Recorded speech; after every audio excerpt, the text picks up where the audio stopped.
오늘은 빌립보서 1장 9절에서 11절입니다. 빌립보서 1장 9절에서 11절 다 같이 읽습니다. 내가 기도하노라 너희 사랑을 지식과 모든 총명으로 점점 더 풍성하게 하사 너희로 지극히 선한 것을 분별하며 또 진실하여 허물 없이 그리스도의 날까지 이르고 예수 그리스도로 말미암아 의의 열매가 가득하여 하나님의 영광과 찬송이 되기를 원하노라. 아멘.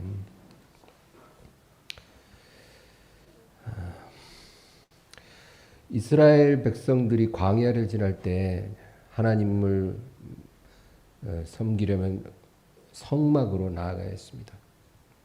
그 성막은 이스라엘 진영의 정중앙에 있었고 그 성막을 레위인들이 착 둘러싸고 그 다음에 동서남북으로 세 지파씩 이렇게 포진을 합니다. 그 상태로 이렇게 진행을 하고 또 진을 치는 거죠. 그래서 항상 성막은 진영의 중앙에 있었고 하나님을 뵈러 나갈 때는 성막으로 나아가는 것입니다. 근데 이 광야의 성막과 예루살렘 성전의 구조는 비슷합니다.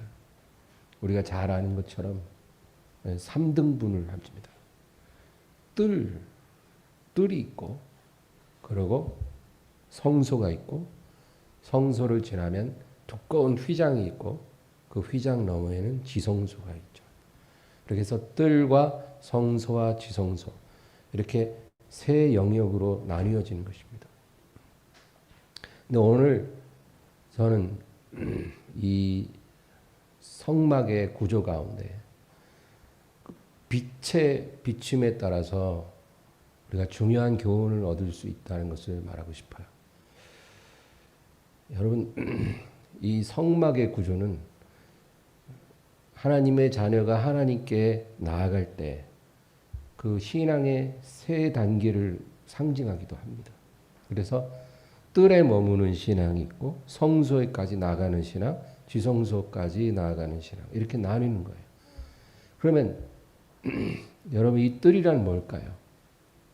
뜰은 마당입니다. 그래서 천장이 없어요. 햇빛이 쫙 비치는 곳이에요. 그래서 자연적인 햇빛이 비춰지는 그런 장소입니다. 그 뜰에는 이제 번제단이 있죠. 물두멍이 있어요.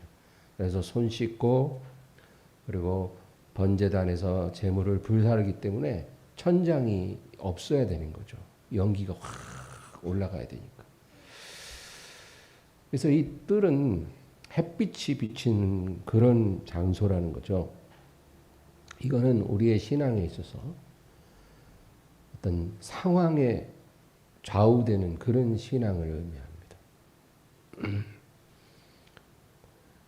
우리 눈에 보이는 거, 들리는 거, 우리가 만지고 느낄 수 있는 거, 여기에 따라서 신앙이 올라가기도 하고 내려가기도 하는 그런 신앙을 말해요. 우리가 처음에는 다 그런 신앙을 가졌었습니다. 어떤 하나님의 기적을 본다든지 아니면 어떤 진짜 놀라운 간증을 탁 들으면 막 신앙이 뜨거워져요. 뭐 하나님의 응답이 쫙 임하면 믿음이 팍 불타올라요. 그러나 반대로 정말 너무나 실망스러운 상황이 온다든지 간절히 기도했는데 그 기도 응답이 지연된다든지 이러면 신앙이 쫙 떨어지는 거죠. 우리가 다 처음에는 이런 신앙을 갖고 있는 것입니다.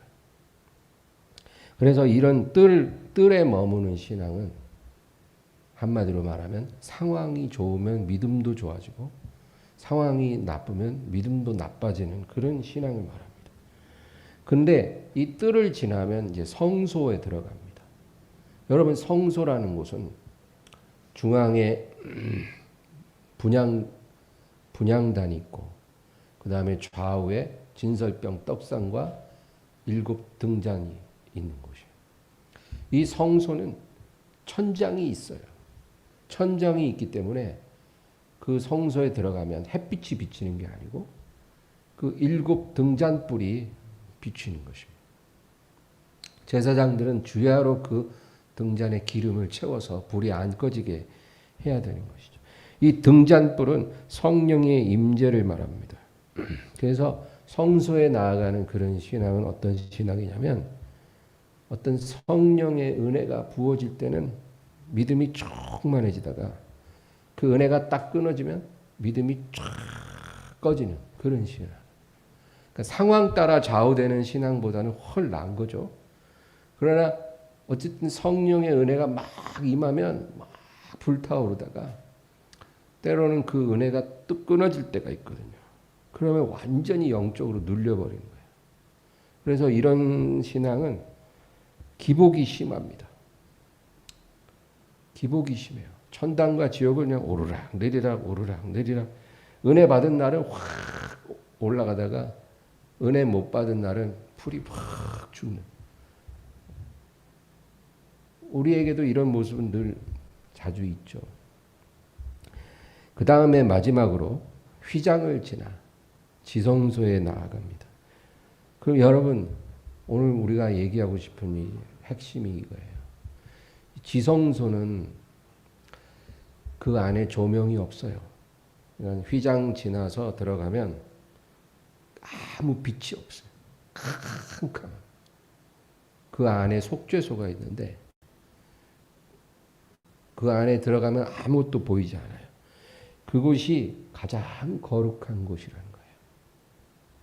가장 거룩한 곳이면 가장 밝은 빛이 비춰야 되는데 그게 아니라 가장 캄캄한 곳이에요. 그런데 가장 거룩해요. 여러분 중요한 영적 교훈이 있어요. 이 지성소는 1년에 딱 한 번 대제사장만 들어가는 곳이에요. 그러니까 대제사장 한 사람만 들어가는데 1년에 한 번 들어가요. 그런데 대제사장이 들어갈 때는 그 겉에 입고 있는 대제사장의 화려한 옷을 벗고 속에 입는 하얀 세마포만 입어야 돼요. 뭐 자신의 계급장 다 떼고 들어가야 된다 이거예요. 하나님 앞에서. 하얀 세마포만 입고 겸손하게 들어가는데 그 손에는 이 향로를 들고 가는 거예요. 이렇게 손에. 여러분 영화에서도 봤죠? 제사장이 들고 다니는 향로에 이렇게 안에다가 향을 사르면 연기가 확 올라와요. 그러면 그 향로 안에 번제단에서 취한 불을 담고 그리고 향을 살라요. 그러면 향연이 쫙 피우겠죠? 그걸 들고 들어가는 거예요. 그걸 들고 들어가면 그 향연이 지성소에 꽉 차. 안 그래도 칠흑 같은데 그 연기까지 꽉 차니까 속죄소를 제대로 볼 수가 없어요. 속죄소라는 건 뭐냐면 언약궤 위에 두 그룹 천사가 날개로 쫙 덮고 있는 그거를 시은소라 그래요. 은혜를 내려주는 장소. 그걸 이제 속죄소라고 말해요. 근데 원래 조명도 없고 연기가 꽉 차니까 대제사장이 그것을 똑바로 볼 수가 없어요. 그러면 이제 한 손에는 향로를 들고 한 손에는 속죄양의 피를 담은 그릇을 갖고 들어가서 그 속죄소 앞에 뿌리는 거예요. 피를. 그리고 살살 나와야 돼요. 정말 조금이라도 뭔가 불손한 행동을 하면 바로 죽임을 당해요. 여러분 근데 이 지성소가 가장 거룩한 장소지만 아무것도 볼 수 없다라는 겁니다. 욥기 23장에 욥이 고백하기를 내가 앞으로 가도 보이지 아니하고 뒤로 가도 주가 아니 계시고 좌로 돌이키나 배울 수 없고 우로 돌아보나 하나님을 만날 수 없구나. 내가 가는 길을 오직 그가 아시나니 그가 나를 단련하신 후에는 내가 정금같이 나오리라. 여러분 욥은 일평생 하나님을 극진히 섬겼어요. 그가 형통할 때, 그가 부유할 때, 그가 존귀할 때, 그가 건강할 때 그는 하나님을 정말 정성껏 섬겼던 사람이에요. 그러나 욥의 일생에서 가장 거룩한 시간은 바로 욥이 앞뒤 좌우를 둘러봐도 하나님을 찾을 수 없는 바로 그 시간이었어요. 그 시간이 욥에게 있어서 가장 거룩한 시간이에요. 왜냐하면 지금 욥은 하나님의 온전한 뜻 안에 있기 때문에, 하나님이 허락한 그 엄청난 고난의 한복판에 욥이 있었기 때문에 칠흑 같은 그 상황 속에 거하지만 그 시간이 가장 거룩한 시간이다, 그 얘기입니다. 여러분, 예수님 이 세상에서 3년 반을 사역하셨는데 수많은 군중 앞에 설교하고 엄청난 기적을 행하시고, 그렇죠? 병자를 고치고, 그 모든 사역이 다 거룩하죠, 당연히. 그러나 예수님에게 있어서 가장 영광스러운 시간은 십자가에 매달렸을 때예요. 하나님은 어찌하여 나를 버리시나이까? 예수님 그렇게 절규할 그 바로 그 자리, 가장 예수님에게 어두운 시간, 그 시간이 가장 영광된 시간이라는 것. 우리가 이렇게 성경의 관점을 이해해야 돼요. 예수님에게 있어서 그 십자가에 매달린 그 시간만큼 아버지 하나님의 뜻을 온전히 이루는 시간이 없어요. 모든 삶 전체가 아버지 뜻 안에 있었으나 예수님이 이 세상에 오신 가장 중요한 목적은 십자가에 매달리시는 거거든요. 그것을 이루고 있는 그 순간보다도 더 영광된 시간이 어디 있겠어요. 여러분, 거룩이라는 건 뭘까요? 우린 거룩하면 어떤 외적인 경건, 아름다움, 이런 거를 생각하지만 진정한 거룩이라는 것은 우리가 하나님의 뜻 안에 온전히 거하고 있는 그것이 거룩이에요. 그게 거룩의 본질이에요. 하나님이 원하는 장소에 내가 있을 때 내가 거룩한 사람이에요. 하나님이 원하는 그 일을 내가 이루고 있을 때 내가 거룩한 사람이 되는 거예요. 막 겉으로만 멋있고 막 거룩하고 이런 그런 게 아니라 정말 하나님의 온전한 뜻 가운데 내가 있다면 그것이 거룩이에요. 우리가 하나님이 원하지 않는 곳에 있으면 그건 거룩하지 않은 거예요. 하나님이 기뻐하지 않는 일을 내가 하고 있다면 그게 거룩하지 않은 상태예요.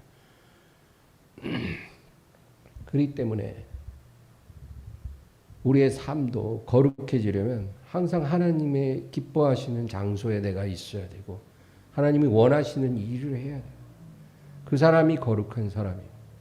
그런데 문제는 하나님께서 우리를 이 땅에 보내신 것은 우리를 그저 행복하고 평안한 삶을 살게 하심이 아니고 하나님의 뜻을 이루기 위해 그리스도의 고난을 우리 육체에 채우라고 보내셨다라는 거예요. 그것이 성경이 말하는 비밀이에요.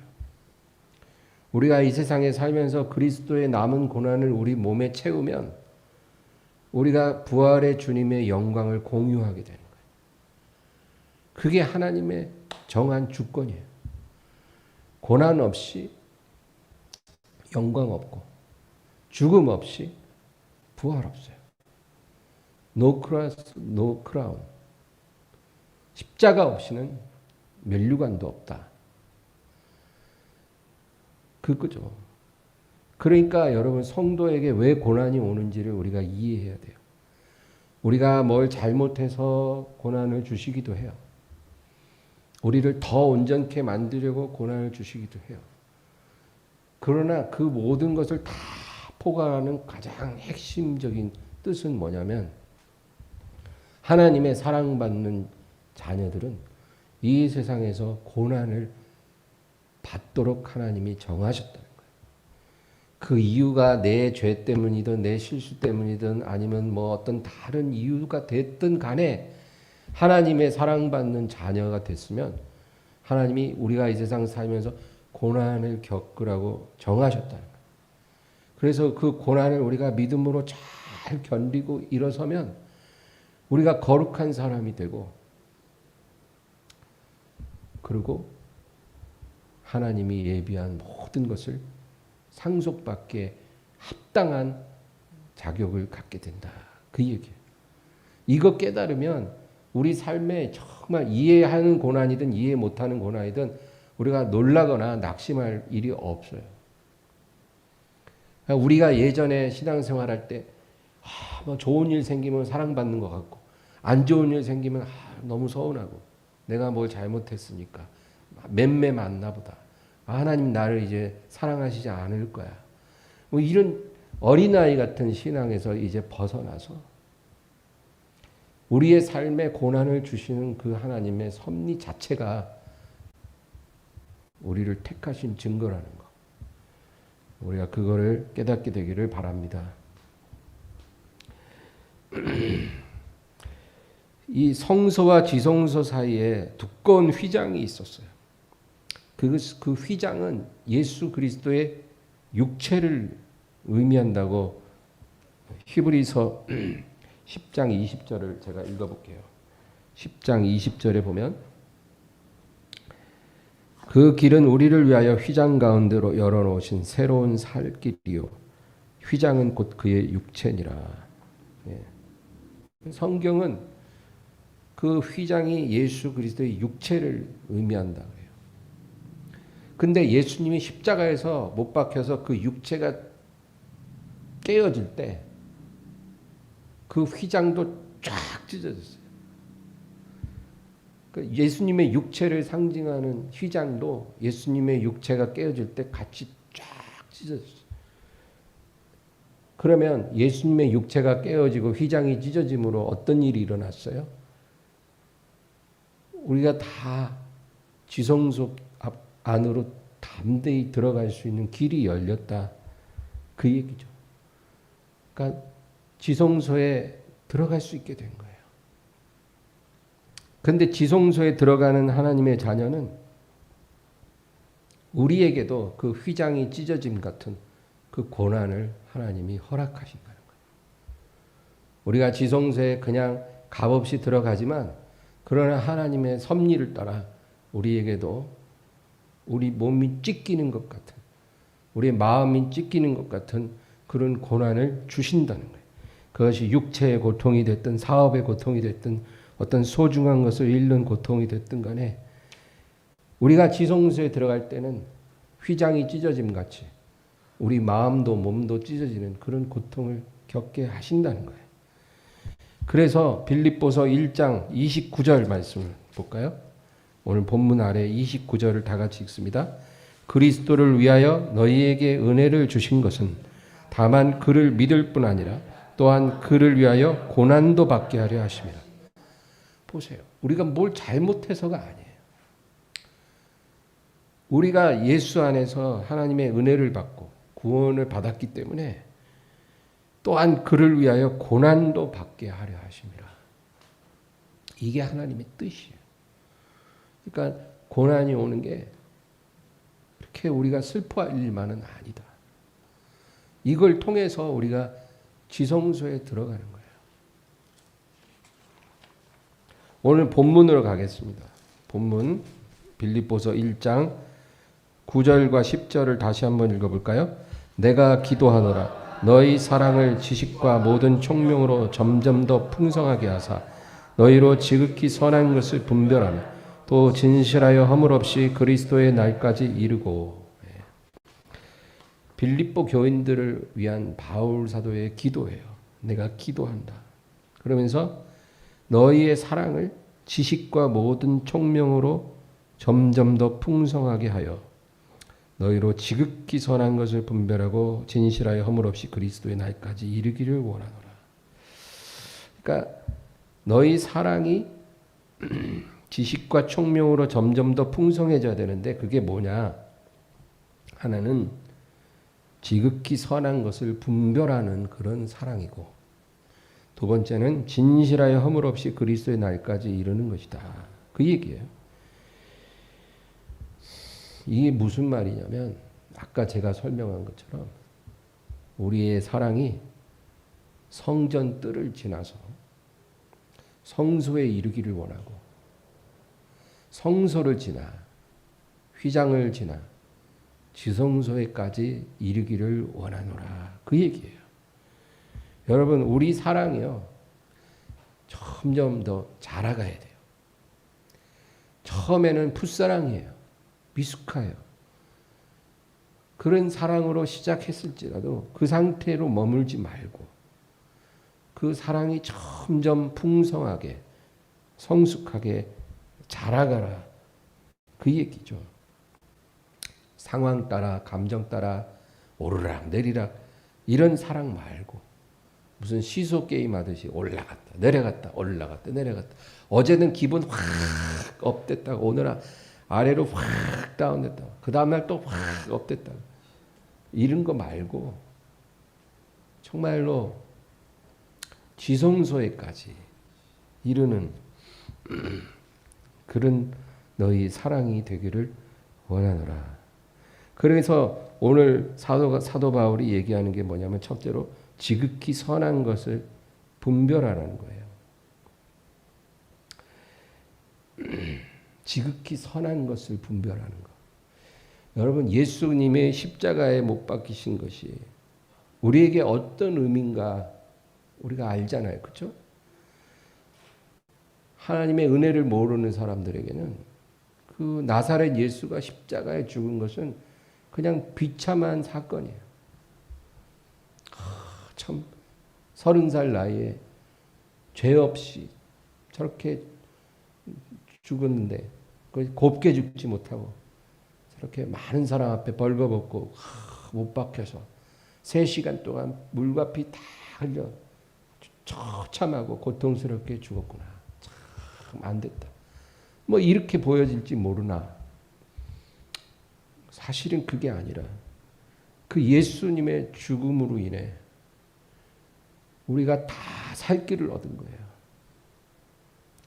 그러니까 예수님이 십자가에서 죽으신 거는 그건 정말로 우리에게 너무나 감사한 정말 그리고 놀라운 하나님의 축복된 사건이에요.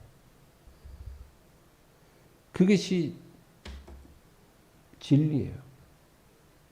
우리가 십자가를 보면서 그것을 깨달을 수 있다면 그것이 바로 지극히 선한 것을 분별하는 겁니다. 마찬가지로 내가 지금 칠흑같이 어두운 곳에 와 있어요. 근데 이것이 정말 괴롭고 힘들지만 이것이 나에게 어떤 저주나 재앙이 아니라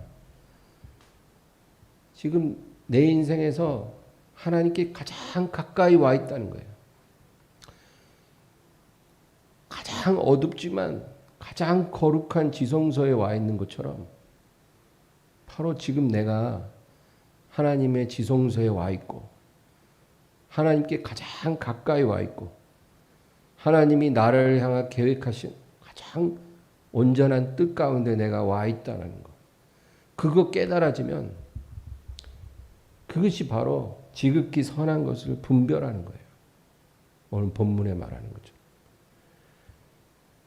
여러분, 우리 인생에 일어나는 일들의 진정한 의미를 깨닫는 것. 그것이 지극히 선한 것 분별하는 거예요. 사람의 관점이 아니라 하나님의 관점에서 우리가 이해하고 받아들일 수 있는 것. 그것이 정말로 귀한 은혜다. 그것입니다. 이것이 영적인 지식과 총명이에요. 그래서 너희 사랑을 지식과 총명으로 점점 더 풍성케 하사 지극히 선한 것을 분별하며 그렇게 말하고 또 진실하여 허물 없이 그리스도의 날까지 이르고. 여러분, 우리가 세월이 지날수록 점점 더 거룩해지고 온전해져야 되는 거예요. 처음에는 부족해도 5년, 10년 지날수록 온전해져야 돼요. 진실하여 허물 없이 그리스도의 날까지 이르는 사람이 돼야 된다는 거예요. 그러나 그렇게 되지 않고 반대로 가는 사람들이 훨씬 더 많아요. 에베소 교회가 그랬어요. 에베소 교회는 7교회 중에 으뜸 교회예요. 넘버원. 그럴 것이 이 에베소 교회는 사도 바울이 3년이나 목회를 했던 곳이에요. 그곳에서. 그 사도가 3년을 머무는 것은 정말로 드문 일이거든요. 3년을 목회했어요. 그리고 지도자 다 세워놓고 왔어요. 그 다음에 나중엔 디모데가 가서 목회했어요. 그리고 나중에는 사도 요한이 거기 가서 목회했어요. 그러니까 에베소 교회는 너무나 훌륭한 주의 종들이 와서 말씀을 전했던 그런 교회였어요. 그러나 그 교회가 나중에 어떻게 됐을까요? 첫사랑을 잃어버리고 촛대가 옮겨지는 그런 교회가 되고 말았어요. 정말 처음에 너무나 큰 은혜를 받았는데 그 은혜를 진실하여 허물 없이 그리스도의 날까지 가지고 가지 못하고 첫사랑 다 잃어버리고 그냥 껍데기만 요란한 그런 교회가 돼서 너희가 만일 회개하지 않으면 내가 촛대를 옮기리라. 그렇게 주님이 책망하는 그런 교회가 되고 말았다는 거예요. 여러분 이게 남의 일이 아니에요. 지금 많은 교회가 이래요. 처음에 엄청 은혜를 받고 교회를 하나님 축복해 주셨는데 지금은 그 처음에 사랑을 다 잃어버리고 그 은혜 다 잃어버리고 정말 하나님 책망을 받는 교회가 되고 또 그런 성도들이 너무나 많다는 거예요. 오늘 본문 11절을 읽겠습니다. 11절 예수 그리스도로 말미암아 의의 열매가 가득하여 하나님의 영광과 찬송이 되기를 원하노라. 의의 열매가 가득해져서 하나님의 영광과 찬송이 되기를 원한다. 여러분 포도나무는요. 그 영광이 어디 있을까요? 포도나무의 영광은 열매 있겠죠? 포도나무의 가지의 영광이 있는 게 아니고 가지를 통해 맺는 열매가 영광이에요. 그래서 극상품 포도 열매를 많이 맺으면 그것이 바로 이 나무의 영광이 되는 거예요. 그 나무에 이어지는 가지들은 그냥 통로에 불과한 거예요. 여러분 나무의 가지가 아무리 무성하면 뭐예요? 열매가 풍성해야 그 나무가 영광을 받는 거예요. 그러므로 이 나무로부터 진액이 가지를 통해서 그 가지에서 열매를 많이 맺는 것이 중요한데 성경에는 하나님은 농부요. 포도나무는 예수 그리스도시고 그리고 너희는 그 가지고 그리고 열매를 많이 맺으면 하나님께서 영광을 받으시리라. 그렇게 말씀하고 있어요. 여러분 가지를 통해 맺히는 열매가 뭘까요? 그거는 성도를 통해 나타나는 예수의 모습이에요. 그게 열매예요. 그게 열매의 본질이에요. 우리를 통해 예수님의 모습이 많이 나타나는 것. 그것이 하나님이 우리를 통해 맺기 원하는 열매예요. 그런데 그 열매가 없는 가지도 있고 열매를 많이 맺는 가지도 있더라 그 얘기예요. 요한복음 15장 1절 2절 우리 한번 찾아볼까요? 요한복음 15장 1절 2절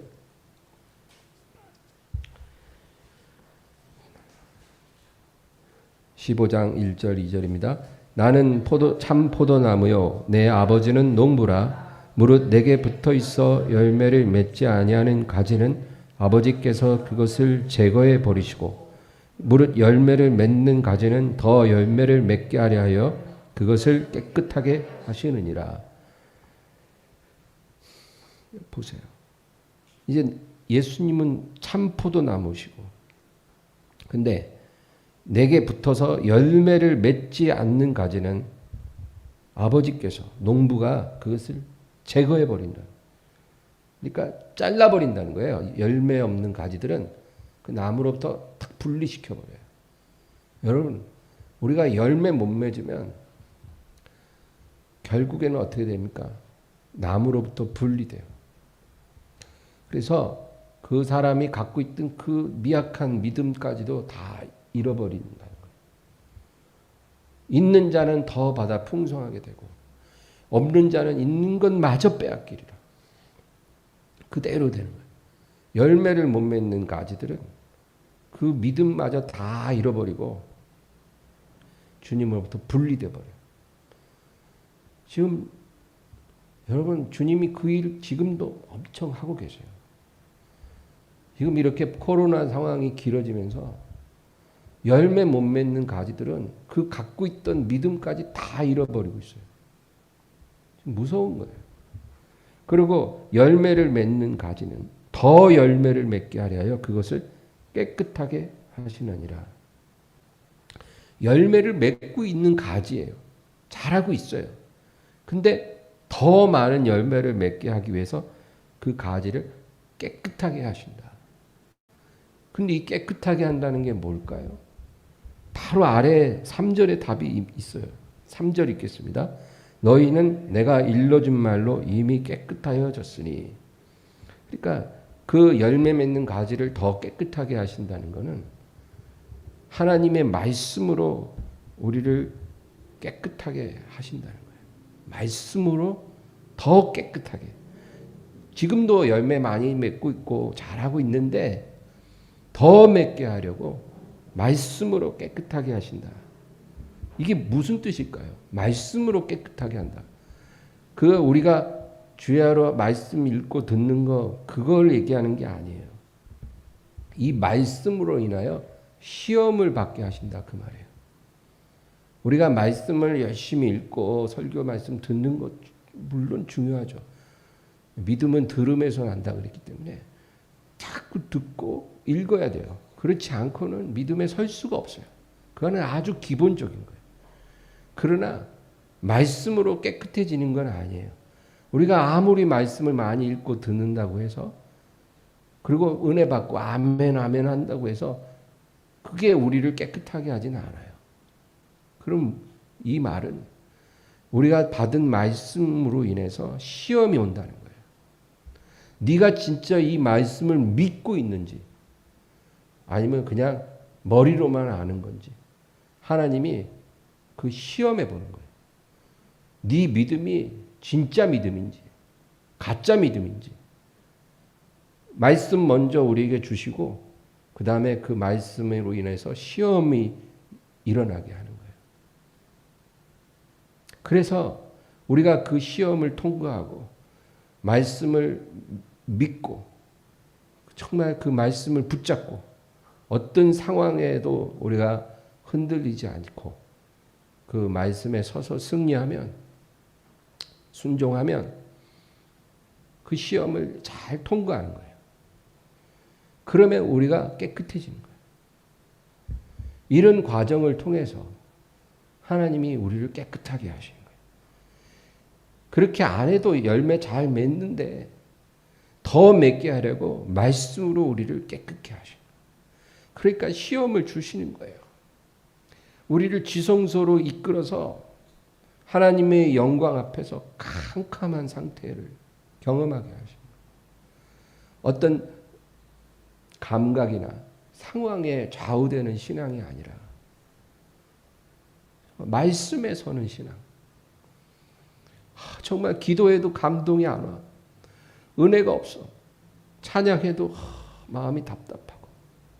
그리고 아무리 하나님께 부르짖어도 응답은커녕 상황이 더 안 좋아져. 정말 하나님 계시긴 하는 건가? 계시더라도 나를 버리신 게 아닌가? 어떻게 나한테 이러실까? 이런 마음이 들 정도예요.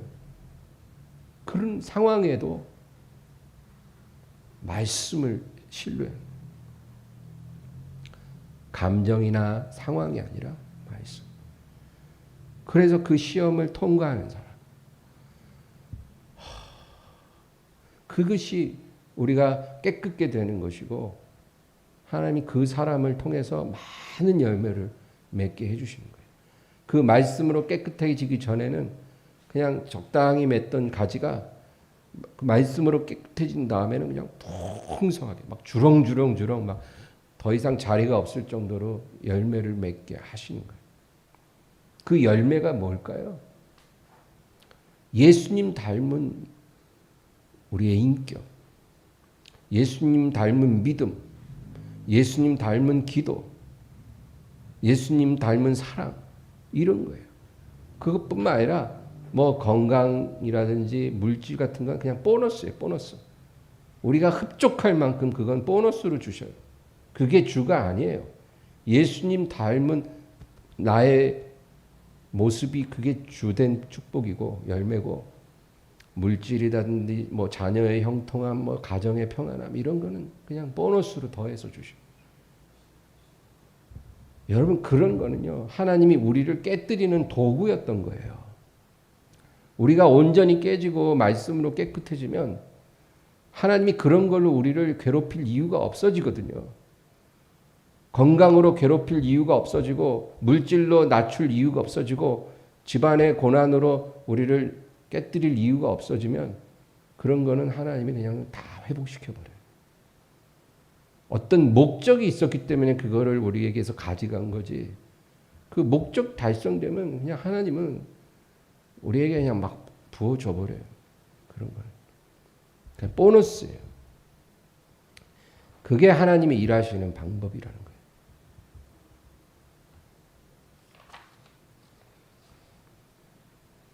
그러므로 여러분, 우리가 오늘 이 말씀대로 풍성한 열매를 맺으십시다. 그 열매를 맺게 하기 위해 하나님이 우리를 캄캄한 지성소로 인도하시고 말씀으로 깨끗게 하십니다. 오늘 15장 8절 말씀 읽고 마치겠습니다. 요한복음 15장 8절이요. 너희가 열매를 많이 맺으면 내 아버지께서 영광을 받으실 것이요 너희는 내 제자가 되리라. 아멘. 예. 우리를 통해서 의의 열매를 많이 맺는 게 하나님의 뜻이에요.